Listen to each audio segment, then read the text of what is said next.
Dear God, thank you for all the blessings in my life.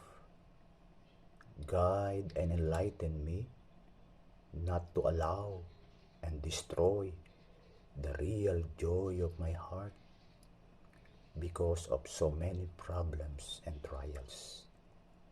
Even I have nothing in life and less fortunate, I still thank you, Lord, because I have this life.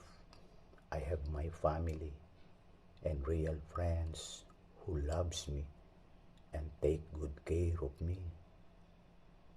Even I am sick, I still thank you, Lord, because God is good. Even I have little house, I still thank you, Lord, because I have roof in my head with my family. Even I have nothing, with little food on the table to share with my family.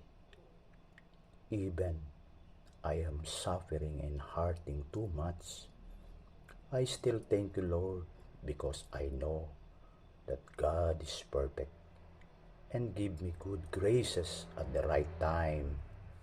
Lord, help me to be patient and humble enough and open and clear the eyes of my soul.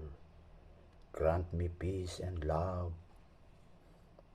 the pure of my heart. Amen.